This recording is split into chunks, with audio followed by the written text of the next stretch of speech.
You're doing multifamily and gas stations, correct? Yes. Okay. So what you're going to do is that you're going to dive into more filters. You're going to you can do obviously couple different options, right? If you're going to do gas stations only, you do service stations right here. And if you're going to do multifamily, you go to multifamily and then general, and then you can go to like building and lot, and you can go to amount of units. You can do like let's just say you're doing 5 to 20 apartments, right? So I'll do both as an example. We'll do owner includes a phone number. I don't care if it's a company or a person, but they need to own at least 3 properties in their portfolio. And then you just hit apply, and then you go to owners, the owners tab here. So what this does is that this gives you all of the individuals, all listed out right here, who are the largest property owners within your search. So obviously, like this is for multifamily, right? So this is PAMA Management. PAMA Management owns 238 multifamilies in this portfolio search, like in this specific criteria, and they own 1,600 properties in their portfolio. You can continue to go down. You can see like City of LA owns a bunch, right? This is the county. Obviously, you're probably not going to call them, Oh but yeah. what I'll typically do, but you can go to all of them, but I'll do person most of the time. Like I'll exclude company depending on how many people come up. And then these are the people that I want to get to know, right? Like the first, 50 or 250 people on this list are the people I want to get to know. For company, are they skip traced in Reonomy? Are they, or do I have to go and No, these find? are skip trace ready. So watch, right? Like all these have a phone number. So all you do Yeah. is you like, yeah, I can click on his name as an example, and I can go to contact, and I have the phone numbers here. Now, again, not every time. Again, CoStar accuracy is like 5 to 10%. Reonomy is like 30 to 45%, right? Depending on the type of lead you're reaching out to. So just realize like it's not 100% accurate. Nothing is 100% accurate. Of course not. Yeah. Anyways, these will break down. But you could do this for any type of asset class, right? Like, so this is multifamily. Now I could go and do it again. Let me, yeah, I meant to click here, not multifamily general, get rid of the amount of units, and I can go into property type service station instead and do the same exact search and then go to property owners. And then all these individuals would be good people for me to reach out to. Any market that I'm diving into, this is the first thing that we do. So, like as an example, if I'm going to launch in California, like in your market, which I already have a couple of people in your market that'll work on my team, what I'll do is that I would tell them to pull a list of any asset class that they specifically want to target. So let's just say I say like, okay, great, we're going to do gas stations, awesome. So then what we're going to do is that we're going to pull a list just like this. We have 673 owners, and we're going to call this list at least 3 times, and we're going to vet through every single person on this list, Yeah, I see. and we're going to figure out the best 10, 20, 30, 40, 50 people until we have a very solid, consistent group of people who are very interested in buying a lot of the similar type of product in similar markets. And then we'll create all of our seller lists that map their criteria. I see. I see. So you would say, since I'm putting a kind of a tight time constraint for myself, still focus on just buyers, right? Because right now I would say for gas stations I have maybe a solid 5 buyers that I know are buying at least a couple yearly. I know one of them is in 6 escrows currently for gas stations. You would say bring that up to maybe around 10, 15 for gas stations and then start searching, or what would you say? So I think it's important to do both. So so again, depending on how much time you have, right? Because like the problem, like Yeah. it's so interesting. Let me stop my screen here. So what's interesting though is that like Alex Ramos, he talks about this a lot, and I resonate a lot with him because I've been in his shoes, and then I've learned how to think differently because of a lot of things that he's said and other mentors of mine have told me, which is a lot of people can try to condense timeframes into such unrealistic timeframes that it drives them fucking crazy and makes them do things that don't actually map to results. We attach ourselves to like we have to close deals right now because Yeah. we look at our checking accounts and get upset, and we Yeah. don't want it to be zero or we can't live, right? So we Yeah. force ourselves into these decisions that cause us to maybe not make the best decisions overall in order to grow the business. I want to give you kind of like an overview. As an example, for you, you have a couple different options, and I never like to tell you like, hey, go do this for sure because everyone's different. Yeah. But I'm going to give you pros and cons of both, right? Like I'm going to explain. So, like as an example, what you could do is say, hey, I'm going to do residential real estate for let's say 3 days a week. Minimally for you, 3 days a week, you're going to do residential real estate. Okay. Enough to continue selling, let's say, another 3 properties before the end of the year to make sure your bank account looks like it needs to look in order to pay your bills. But Yeah. keep in mind that like this is not to get rich. This is not Jerry to get rich. This is Jerry to pay his bills. Okay. Yeah, I understand what you're saying. Yeah. Okay. And then the remaining portion of your days of the week, which again, 3 out of 7 days, you have 4 now days that you can be working specifically on your commercial business. on the commercial. Yeah. Okay. Because I believe that, again, maybe three actually means 4 or 5, depending on where you're at. But I have a feeling based on what you've told me that you can probably be pretty efficient with 3 days a week and probably still close 3 deals before the end of the year residentially. Does that make sense? Yeah, that definitely makes sense. Yeah. Okay, cool. Yeah. Now, obviously, like scale up or down based on what you think you need. This is not like saying three is the only way to do it, but I would recommend something either 3 or 4 days a week. You do resi, the flip side, you do commercial. Now, with the remaining parts of your day, I would flip it into two portions. Okay. There's half the day is spent prospecting for sellers. Half the day is pitching those deals and prospecting for buyers. Every one of those days is split accordingly. Because you have to go out and generate new seller leads. Have to. You need more seller opportunities so that you can start putting things under contract. Like you can't do zero. That's not an option. You can't generate zero leads over the next 30 days. Now, as an example, when I'm working with a team member who I would say, like, what is your time horizon where you can make money? And I would say to them, like, listen, the next 30 days, you should literally spend every day, 7 days a week, prospecting for buyers. Now, again, that means they're probably not going to close a deal in 90 days, which, again, that's just kind of how things are. Now, they could, but it just doesn't seem likely. Now, what I would tell them to do, and I do this for a reason, though, is like, I want them to build the best and tightest buyer lists that they possibly can and by the way, it's not 30 days for sure. It's essentially think about it for the next 30 days that nothing else matters other than building your buyers list. And then what happens is that once you get to like between 10 and 20 good buyers, you can start splitting your days. Seller leads, buyer leads. So you would say maybe around 20 solid, strong buyers per asset, since I want to do two different Correct. assets, right? Correct. So Yes. 20 solid. Okay. Yeah, and 20 is a very strong number. You can probably get away with 10, at least to begin with, because you'll build the list as time goes on anyways, and you'll have people fall off and you'll have people added. Yeah.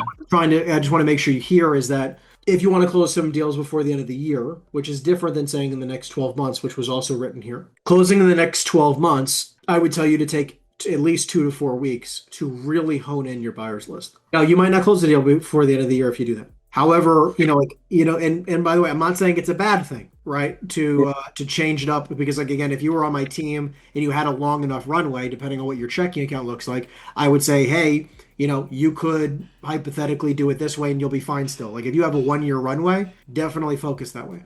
Now, if you don't have a 1 year runway and you have more of like a 3 month runway or so, right? I would tell you to arguably you should be doing around 50-50 as often as you possibly can, which is half seller, half buyer all day. Yeah, that makes complete sense. Yeah. I mean, so in the residential side, I'm not sure if they explain exactly what I did, but I do wholesale for residential, right? Mm-hmm. And for the first couple of months, I did nothing but get around 250 buyers of active flippers. So I kind of understand what you mean. So the thing with what I'm trying to really understand is in the wholesaling part in residential, you don't send anybody any deal unless they're completely vetted with NDA signed and all of this stuff. But I also know in commercial, you can't really do that, right? Yeah. I'll say this because there is validity to what you're saying for sure. And I say this every single time to people. I do business a certain way. And I'm not telling people to not get documents signed if it makes you feel more comfortable.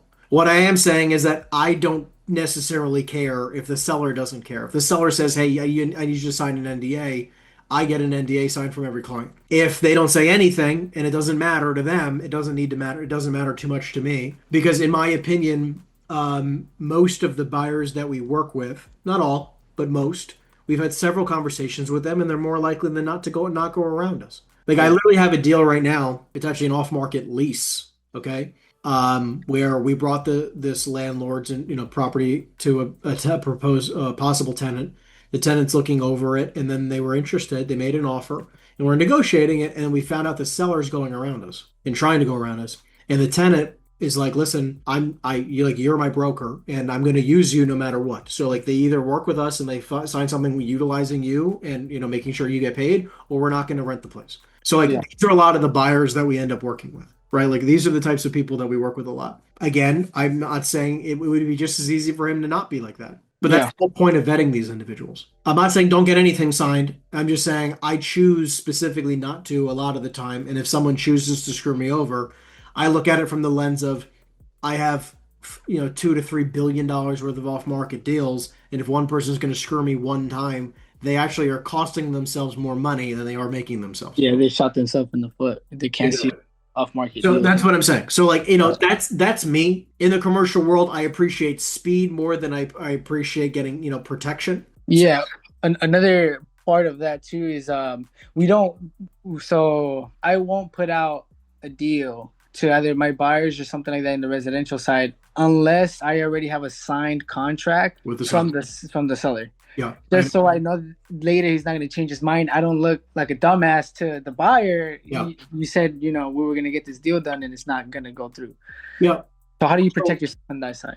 listen, man, it's the same kind of concept where, like, just Yeah. as an example, where I've had on a couple of occasions, not a lot. I mean, similar to the amount of people who have screwed me in my life is less than I can count on one hand. Okay, by Yeah. going around me, and the same thing has happened with sellers who are just not interested in selling after we discuss it with them. What I'll do is that I will specifically ensure that I've had enough conversations with a seller where I feel confident that they're going to transact. Where I like see. that might be two or three conversations, and that also might mean that I presented an offer two or three to them and gotten feedback from them, and they say, "Hey, listen, if you can get me an offer here with these terms, I'm prepared to move forward. Otherwise, I'm not interested in selling." Where like once I can have that much clarity of where they need to be, I can then bring it to my investors and try to get them another offer. Because it's like, think about it, if you're a broker, right, which, as a licensed agent, like I utilize that service, right, that ability where I'm speaking to a seller, and it doesn't mean that they're going to be at a price where I can wholesale it. Might be at a price where I can make some money as a broker, and I'll present the information to a couple of buyers and try to get paid as a broker fee. I understand what you're saying. Yeah. Is your So license in second, California or no? yeah, I'm licensed. Okay, cool. Well, yeah. So, yeah, I don't think you'll have too much of an issue. I just think that, like, look, California is a tough town, like, or sorry, a tough state to transact in. Yeah. Just because, pricing, a lot of sellers want astronomical numbers. Yeah, they do. It's but it seems like the more I see your videos and the more we speak in commercial, I'm guessing since it's a slightly smaller world, tend to go off of trust each other's word a little bit more than just having to get a bunch of paperwork signed and getting stuff under contract first. Yeah, So I mean, like, I don't get properties under contract almost ever unless I plan on wholesaling it. I see, I see. We will So do a starter offer though, and like try to pre-negotiate. yeah, so that was another one of my questions. It was I seen that you mentioned not too long ago that you're not going to typically just ask for a 5-6% commission, but you'll add to the price and then you'll pitch it to your buyers. So how would you put that in like say like an LOI or when you're speaking to a seller? Yeah, actually, I literally just had a one-on-one call and I was using the same thing. So hold on, I want to show you something. So I did a training literally for this, for the Millionaires Club, which you're in just recently, and we talked about all the same stuff that you're just asking me right now. We went over this process, okay? Which can you see it? Yeah. This breaks down the exact process in which my team utilizes, I utilize on every single transaction. Okay. So you talk to a seller and he says, as an example, I want $5 million. Okay. Yeah. You can get enough information for them to evaluate it and then decide on what the value is for yourself so you can give them a starter offer. So I'm saying I would send them a starter offer knowing that this property would probably sell in, let's just say, the mid to low fours. I offer them $3 million. Now, the reason why I do this is that, again, I'm testing how flexible they are in price. I'm anchoring them on a low number. And I'm trying to get validity to make sure that we can get to a place where we can have a clear path to transacting. So I offer 3 million. Counter seller comes back and says, I can't do 3 million. I need to do 4.5. 4.5 is probably my bottom line. Okay. He tells me 4.5. I then go to pitch out the deal, just like we talked about. What I'll do is I'll add my compensation to it. So I'll say 4.5 plus my compensation at 6% commission, couple bucks, whatever it is. I'll add $500,000. I'm at 5 million now. I pitch this deal out.